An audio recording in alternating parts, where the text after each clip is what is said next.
बनाए।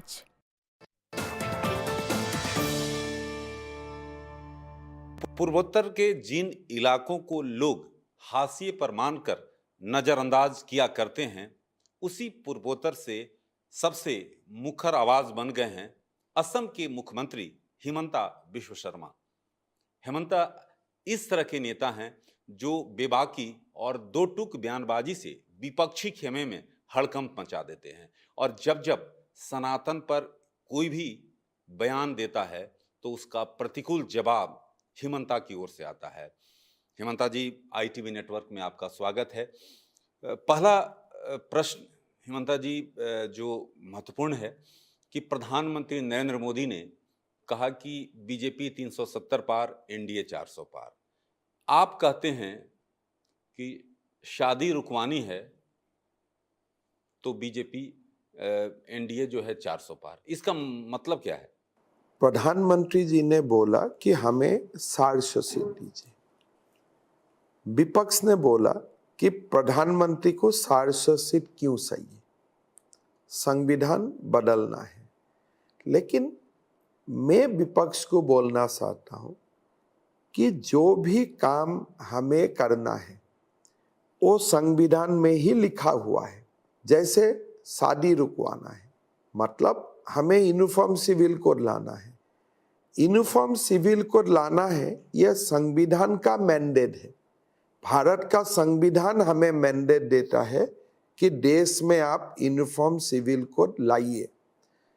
मोटा तौर से मैं यही बात करता हूं कि मोदी जी जो करना चाहते हैं यह संविधान का अनुसार है, लेकिन कुछ कामें करने के लिए मोदी जी को ताकत चाहिए पार्लियामेंट का अंदर। जब 400 सीट आपको मिलेगा, काशी भी हल होगा, मथुरा भी हल होगा, यूनिफॉर्म सिविल कोड भी आएगा, पीओके का तरफ भी अपना रुख शुरू होगा और भारत को आप थर्ड लार्जेस्ट इकोनॉमी भी बनाएगा। तो ये मोदी जी को 400 सीट क्यों चाहिए, ये जो डिबेट कांग्रेस ने खड़ा किया उसमें मेरे से ये जवाब आया। हिमंता जी, एक तरफ आप मुस्लिमों को जो है निकाह रोकने वाला बयान देते हैं, तो दूसरी तरफ अवैध मदरसों पर ताला लगा देते हैं। लोग अब अवैध मदरसों पर पाबंदी के लिए असम की मिसाल देने लगे हैं। आखिर आपको ये ख्याल क्यों आया कि मदरसों की मौजूदा व्यवस्था एक बड़ा खतरा है और इन्हें बंद किया जाना चाहिए? देखिए, मदरसा व्यवस्था सरकार और तंत्र के लिए खराब है, ये डिबेट में मैं नहीं जाता हूँ। बिकॉज मैं सबको जनरलाइज करना नहीं चाहता हूँ कि हर मदरसा में कुछ गड़बड़ी ही होते हैं। ये एक स्वीपिंग कंक्लूजन है। लेकिन मैं ये जरूर जानता हूँ कि मदरसा मुसलमान बच्चों का भविष्य खराब कर देते हैं। आपका जब बचपन में 5 साल, 6 साल, 7 साल में आपको जब मदरसा में डाले जाते हैं, बच्चा को मालूम नहीं होते हैं कि मुझको मेरा पिताजी ने कहाँ डाले हैं। 16 साल जब होते हैं तब आपको धीरे धीरे लगने लगते हैं कि मैं जो स्कूल में पढ़ रहा हूँ यहाँ से डॉक्टर इंजीनियर नहीं बन सकता हूँ, यहाँ से मैं खाली मुल्ला ही बन सकता हूँ। लड़का डिवास्टेटेड हो जाते हैं। वहां से ही उनको मेन स्ट्रीम में वो हटना शुरू हो जाते हैं। उनका डिसएसोसिएशन और डीलिंग मेन स्ट्रीम सोसाइटी से शुरू होते हैं। और जब एक व्यक्ति सोसाइटी का मुख्य धारा में नहीं होता है, उनका सोच कुछ भी हो सकता है। तो इसीलिए मैं मानता हूं कि भारत जैसा एक धर्मनिरपेक्ष सोसाइटी के लिए और भारत जैसा एक बहुमुखी देश के लिए मदरसा शिक्षा व्यवस्था रिलेवेंट नहीं है। इसको बदल देना चाहिए। जरूर आपको कुरान का बारे में शिक्षा होना चाहिए। सुबह कॉलेज में जाओ, शाम को जब घर आते हो अब बुजुर्ग से जरूर आपका धर्म का शिक्षा लो, उसमें हमारा कोई मना नहीं है। लेकिन शिक्षा यूनिवर्सल होना चाहिए। हमारा पूरा देश को, आप जिसका भी आप मजहब, जो भी आपका मजहब हो, शिक्षा एक होना चाहिए। हेमंता जी, प्रधानमंत्री नरेंद्र मोदी ने आईटीवी नेटवर्क को इंटरव्यू दिया था और उस इंटरव्यू में उन्होंने कहा था कि कांग्रेस जो है कॉन्ट्रैक्ट ठेके में भी मुस्लिम आरक्षण देने की बात कर रही है। ये किस तरह की बात? नहीं, कांग्रेस ने तो इस बार खोला आम बोल रहा है, और मनमोहन सिंह का समय से ही, जब एक पहले कांग्रेस ने ये डिसाइड किया कि हमें सच्चार आयोग बनाना है, सच्चार आयोग का रिकमेंडेशन आया। रिकमेंडेशन का बाद एनडीसी मीटिंग में प्रधानमंत्री मनमोहन सिंह ने बोला कि हमारा देश का संपदों का ऊपर मुसलमान समाज का पहला अधिकार है। फिर उन्होंने बोलते गया कि आरक्षण और मुसलमान को जो प्रिफरेंशियल ट्रीटमेंट है, ये सरकार और हमारे प्राइवेट कंपनीज में भी मिलना चाहिए। They have gone to the extent of saying कि हमारा बजट का कम से कम 15% should be earmark for the minorities, खास करके मुसलमान के लिए। ये यूपीए 2 का बातें है। प्रधानमंत्री जी ने चुनाव का समय यूपीए 2 का जो एक चिंता थे, उसका बारे में जनता का सामने उजागर किया और जनता को एक चेतावनी दिया कि देखो, अगर हम कांग्रेस को वोट देने जाऊंगा तो यूपीए 2 में जो सोच था, 14 में मोदी जी आ गया तो लागू नहीं हुआ, अभी वो लोग आगे जाके लागू करेगा। तो मोदी जी ने समय पर प्रासंगिक बातें उठाया जो हकीकत है, और these are born out of records. ये नहीं है कि मोदी जी ने कहीं से सुना बोल दिया, these are part of the government records. Hemanta ji, इन दिनों सुर्खियों में रहने वाले नेता बन गए हैं आप। एक बयान पर चर्चा रुकती नहीं कि आप कोई नया धमाका कर देते हैं। अभी राम मंदिर के बनने का उत्साह कम भी नहीं हुआ था कि आपने कह दिया कि 400 पार का मिशन पूरा होगा तो मथुरा में कृष्ण जन्मभूमि विवाद भी खत्म होगा, काशी में ज्ञानवापी का भी हल निकलेगा। क्या प्लान है आपका? देखिए, मेरा मानना है कि देश में हिंदू और मुस्लिम का कॉन्फ्लिक्ट कम होना चाहिए।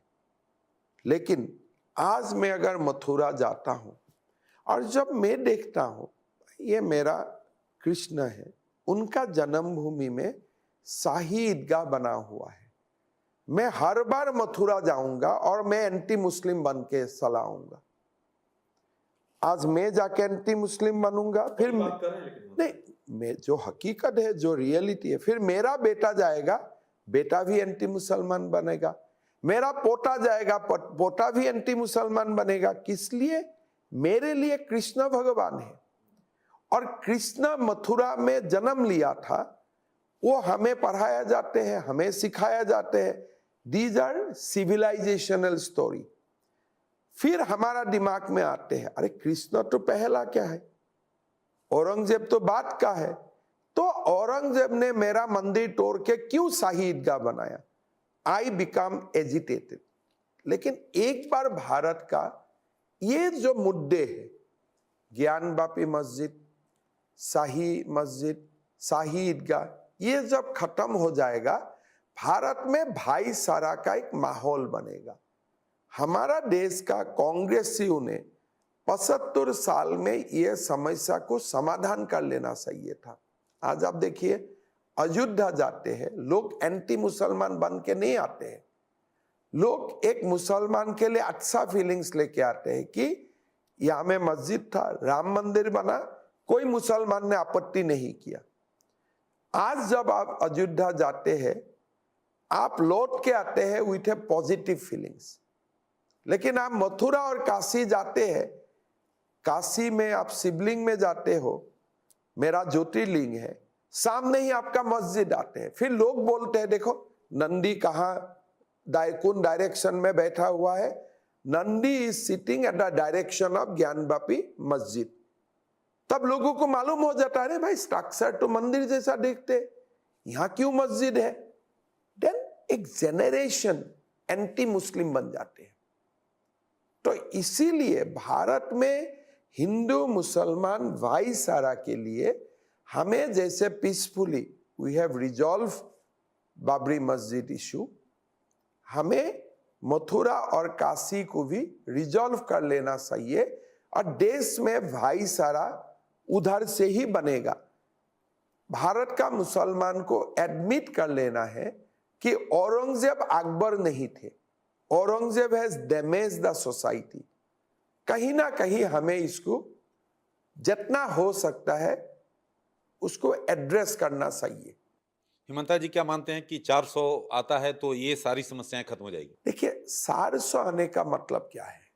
भारत का लोगों ने मोदी जी को एक मैंडेट देगा, भाई आप आगे जाके ये करिए, parliament will be in unison, parliament का आवाज एक होगा तो मुद्दा रिजॉल्व होने का रास्ता निकालेगा। मैं ये नहीं बोल रहा हूं कि आज 400 मोदी जी को मिला है, कल जाके मथुरा में शाही ईदगाह का जगह में मंदिर बन जाएगा, वो नहीं है बात। एक माहौल बनेगा और 500 साल का बातें अब कल जाके करेक्ट नहीं होगा, लेकिन मोदी जी हो सकता है, मोदी जी का मैंडेट मिला, मुसलमान समाज का ही अपना भाषा चेंज हो जाएगा। हो सकता है कि कोर्ट ही सोचेगा कि जल्दी रिजॉल्व करो, हो सकता है कि पार्लियामेंट में ही कुछ कानून आएगा। क्या रास्ता होगा मैं नहीं जानता हूं, बट मैं ये जानता हूं कि दीज इश्यूज जो भारत को डिस्टर्ब करता है, एक भारतीय होने में तकलीफ हो जाते हैं, उस इश्यूज को हमें रिजॉल्व करना चाहिए और उसमें हमें मुसलमान समाज का भी कोऑपरेशन चाहिए। हमें झगड़ा नहीं करना है, मिल मिला के रिजॉल्व करना चाहिए। लेकिन कृष्ण का जन्मभूमि में शाही ईदगाह नहीं हो सकता है, ये गलत है। हिंदू समाज के लिए ये निगेटिव मैसेज जाते हैं, इसको आप करेक्ट करो। हिमंता जी, बीजेपी के चुनाव प्रचार की धार आप क्या मानते हैं? विकास योजनाएं, हिंदू मुसलमान वाले बयान और घमासान, क्या? देखिए मोदी जी का 10 साल का शासन ही रहा कि भारत को विश्व गुरु बनाओ, और हम भारत को विश्व गुरु बनाने का रास्ता में हम चल सका हूं।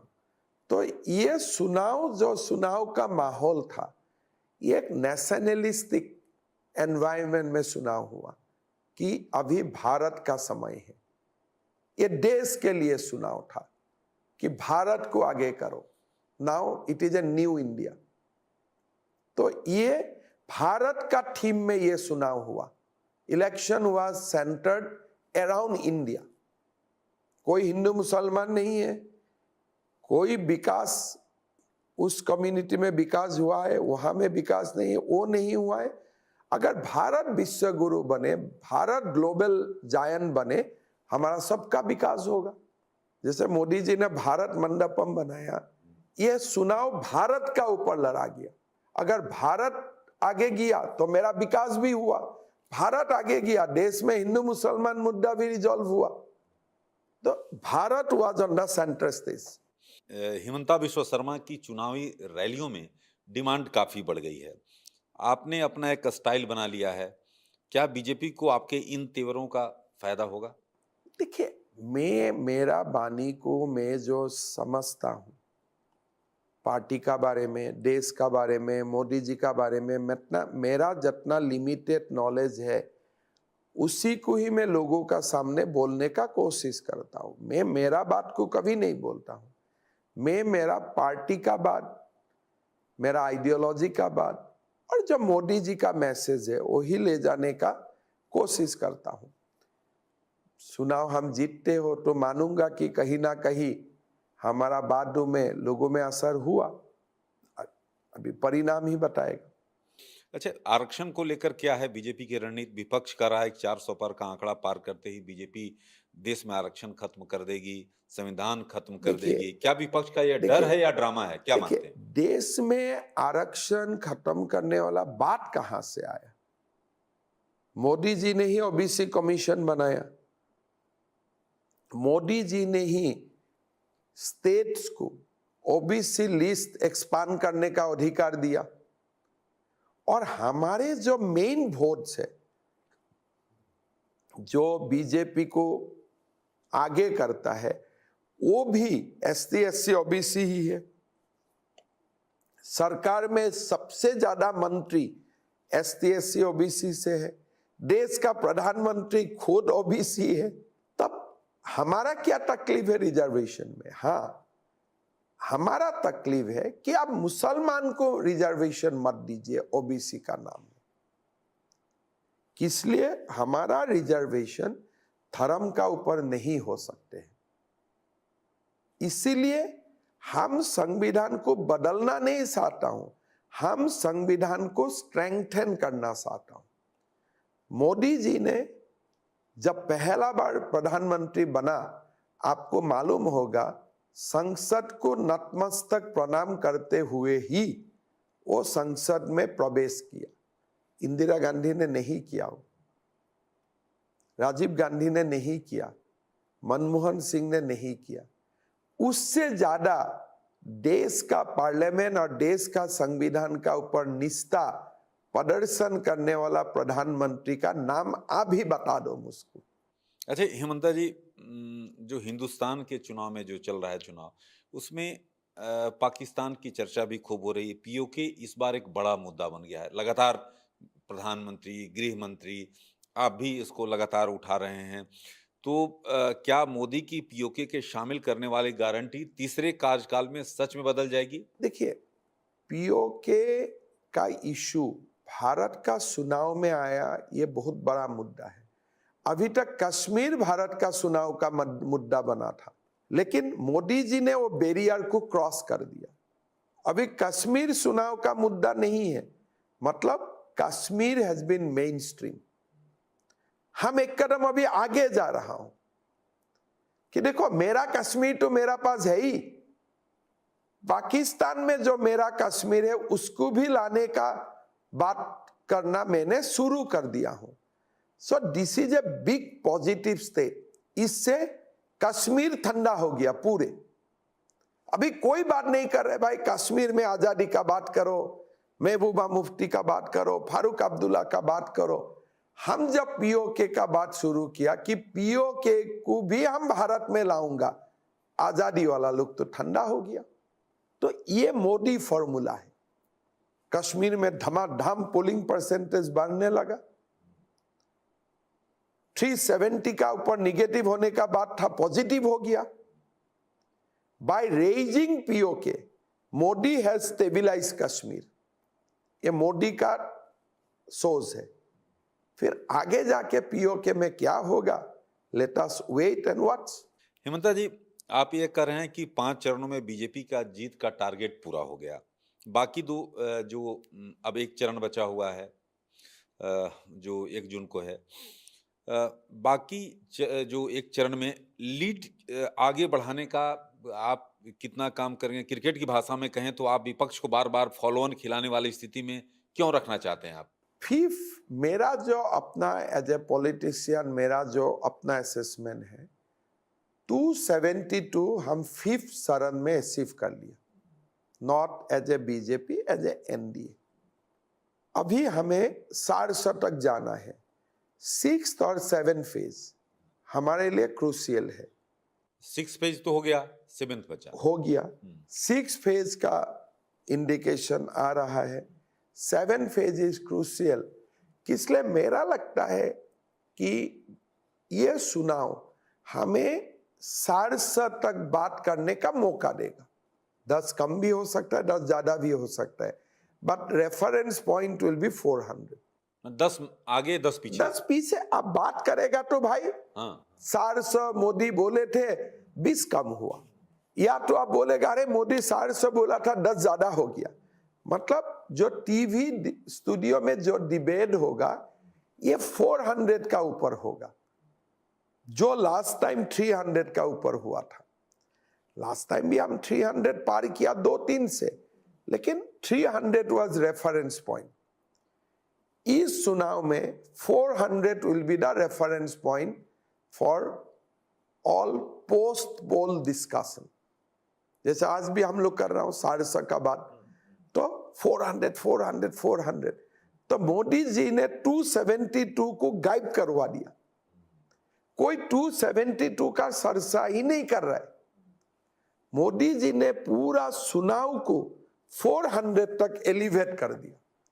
अभी आप बोलो भाई मोदी जी 400 नहीं जा पाया, फिर मैं बोलूंगा नहीं नहीं मोदी जी 400 जाएगा।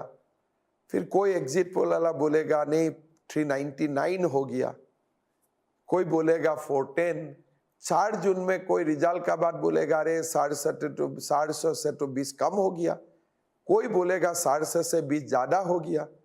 380 नहीं बोलेगा, 750 से 20 कम भी ज्यादा बात करेगा।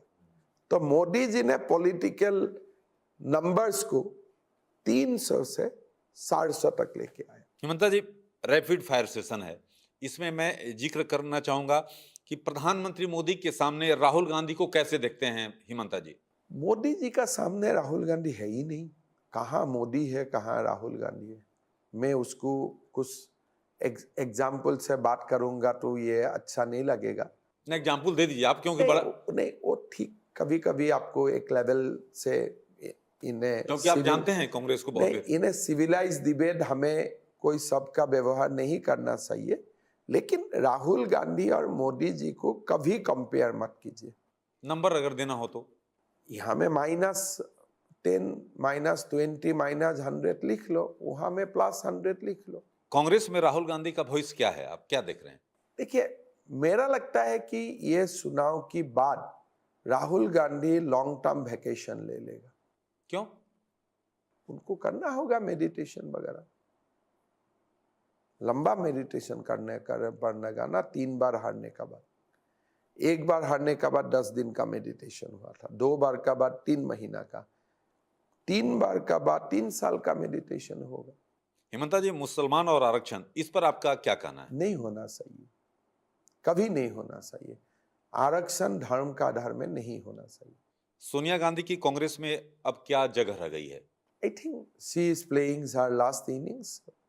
ऐसे भी एक वो अपने आप को अलग कर ही चुका है, अभी एक माँ का हैसियत से ही है। तो जब बेटा ही मेडिटेशन में चला जाएगा, माँ का क्या काम है। प्रियंका गांधी कांग्रेस को बचा लेंगी, नई ऊर्जा देंगी क्या? प्रियंका गांधी ठीक है, ऊर्जा का बात तो नहीं है, लेकिन एक ही फैमिली है, मैं क्यों सबका बारे में सरसा करूं। नहीं, आप बहुत करीबी से जानते हैं आप। क्या जरूरत है ये सब लोगों का बारे में एक एक करके, फिर आप बोलेगा प्रियंका का बेटा का बारे में बोलो, बेटी का बस बारे इसी में। पर जरूर, मैं नहीं समझता हूँ कि हमें, जो व्यक्ति ने कभी पंचायत चुनाव भी नहीं जीता है, प्रियंका जी ने कभी पंचायत चुनाव भी नहीं लड़ा है, एक चीफ मिनिस्टर उनका ऊपर टिप्पणी करना चाहिए। कांग्रेस के मणिशंकर अय्यर कहते हैं कि पाकिस्तान के पास परमाणु बम है, आप उनसे क्या कहेंगे? आप थे होगा, आज है क्या गारंटी है, थे। बट जो कंट्री का पास अनाज खरीदने का पैसा नहीं है, क्या वो बम मेंटेन करके रखा है? एक बम मेंटेन करने के लिए तो करोड़ रुपया का खर्चा करना पड़ता है। तो आज कोई गारंटी से नहीं बोल सकते कि उनका पास अभी भी बम है। किसी ने देखा तो नहीं है, मणिशंकर ने तो कम से कम नहीं देखा है। हिमंता जी, बंगाल में ममता बनर्जी इस बार टक्कर देंगी क्या? संदेश खाली पर क्या कहेंगे? मेरा क्या लगता है कि BJP, one of the best performance of BJP will come from Bengal. ये पूरा चुनाव में एक जो बीजेपी का अच्छा प्रदर्शन होने वाला प्रदेश है, उसमें बंगाल रहेगा। हिमंता जी, आप लगातार जो है विभिन्न राज्यों में लगातार प्रचार कर रहे हैं। हिमंता जी, किस तरह से सोचते हैं बेहतर प्रदर्शन बीजेपी कहां कहां करने जा रही है? देखिए, मेरा लगता है कि हम आंध्र प्रदेश, तेलंगाना, उड़ीसा, वेस्ट बंगाल, यूपी, लिमिटेडली तमिलनाडु, केरला, ये स्टेट्स में हमारा गेन होगा।